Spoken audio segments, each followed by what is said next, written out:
Welcome /malicious compliance. You want to cancel your service, Karen? Okay, you get no internet for next 2+ years.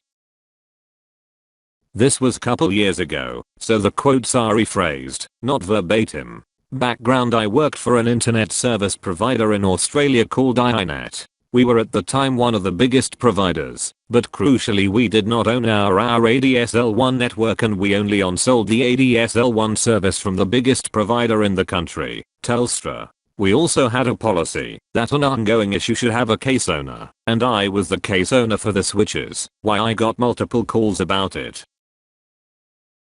Act 1. A wild Karen appears. I get a call from a Karen. While doing an ID check she provides me her age, and of course she's in her 40s. Her internet went down. I look at the account and I can see she's got unsold Telstra service. One thing catches my eye. Although there are thousands of exchanges, central place your connection goes to, shared by multiple suburbs in the country, and you can't possibly know them all. I know the one she is on because few weeks earlier a friend was considering buying a house in the area and I looked at this one and found that there are no free ports, and thus it is impossible to get a new service connected. The waiting list for a new connection was 2.5 years, at least. So I ask her to do the troubleshooting steps and she says she does, but I suspect she's just telling me she is doing it to make me go away. Whatever, nothing I can do about that. We exhaust all the troubleshooting and I tell her there appears to be a line fault. I can send out a technician, but it will take 3 to 5 working days, and if there is actually nothing wrong with the line she will be charged $199 plus $40. Numbers might be wrong, it was a while back, but it was at least $200 for every 15 minutes of work to cover technician's time. I play her the disclaimer that outlines this, and she says yeah, I accept on the recording. I lodge a fault. Act 2. The fault. In our loop, she calls after 2 days, sounding annoyed things are still offline. I tell her it hasn't been 5 days. She hangs up. On the 5th day I get the technician's report saying no fault found. Next day she calls. Karen, so, my connection is still offline. It has been 5 days. What's happening? Me, well, the technician attended the fault and his report says no fault found. Karen, what? That's bullshit. The internet is clearly down, and you need to fix it. Me, I don't doubt that the internet is offline, but the fault does not appear to lie within our area of responsibility. I would suggest you check your local equipment. Karen, that's not true. My son is in it, guy, and the router is brand new. Me, okay, well, I can't speak for the state of your equipment, but our equipment appears to be in working order. Incidentally, I just want to make sure to give you heads up that we will be placing an incorrect callout fee on your next invoice. Karen, you're lying to me. I didn't see no technicians and now you want to charge me over $200 based on your lies. I won't let that happen. Me, I assure you, the technician attended the reported fault. However, you did not see them because they probably only went to the exchange, which is approximate 4 kilometers away from you. Karen, you're lying to me. I'm not paying the fee. What can I do now? Me, well, if you are adamant that your equipment is not at fault, your only option is to file another fault and send the tech out again. It is fairly rare, but it is not impossible the technician was wrong.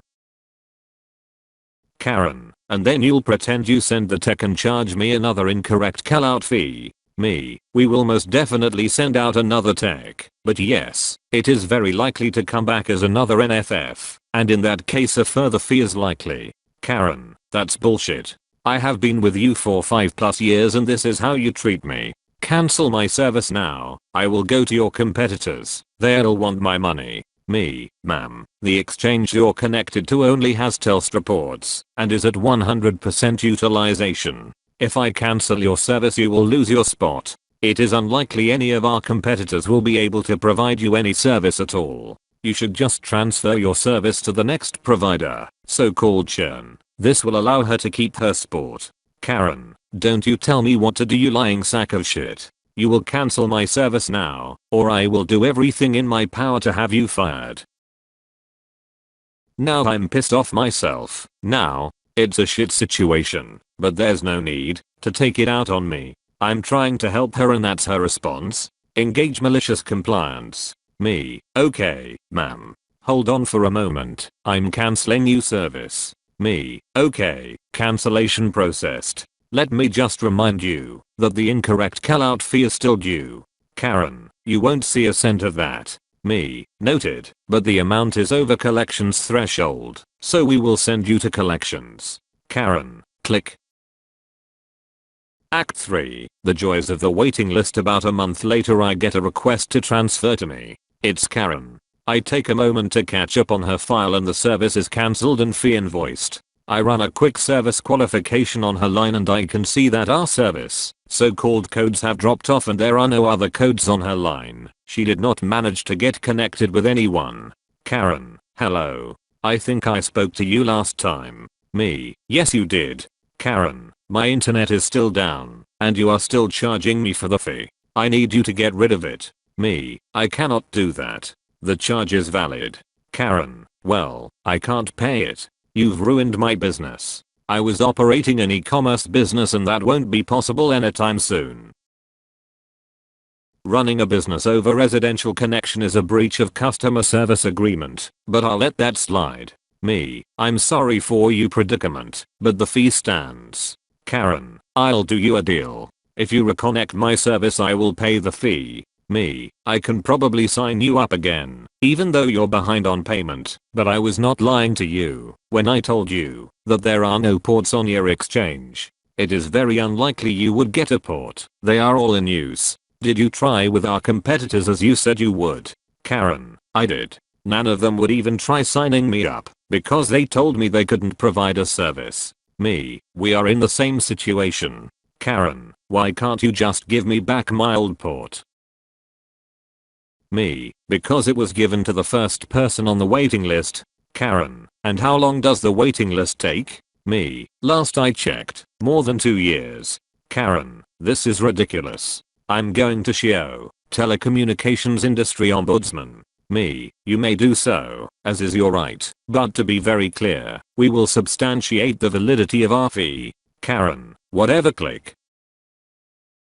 Conclusion. She did in fact file a complaint with SHIO, and I handed her case over to a SHIO complaint specialist. I made sure to point out that she was breaching TOS with business over residential service.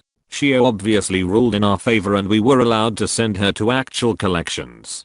Before I left the company, about a year and a half later, I caught up on her file, and she had filed a loss of business claim, which was summarily closed, because residential connections have no service level agreement. Last contact was her speaking to our credit team asking them to make sure they mark her debt as paid with our collections people, and make sure this is reflected on her credit rating. There were still no codes on her line. It is quite unlikely she got any reasonably priced service connected for at least 2 years, realistically longer as demand only ever went up. I used to work in a call center in the UK, where we did outsourced tech support. The department I worked in was phone and broadband provisioning for Sky, so we would organize to have your services connected or moved into your new address if you moved house. I once told someone that it would take us about 2 weeks to get them connected at their new address, to which he replied that I was a useless little shit and he'd get me fucking fired if I didn't do it sooner because he needed it to run his business. I asked him to confirm that for me, which he did. I said I'll see what I can do. I called our cancellation department and explained that the customer had twice admitted to me that he was in breach of the 2S and my colleague, and I spent the next 10 minutes cancelling not just his broadband, but his phone line and satellite TV service. We also put a note on the system so explaining what had happened and that if anyone from that address attempted to sign up again they should be blocked.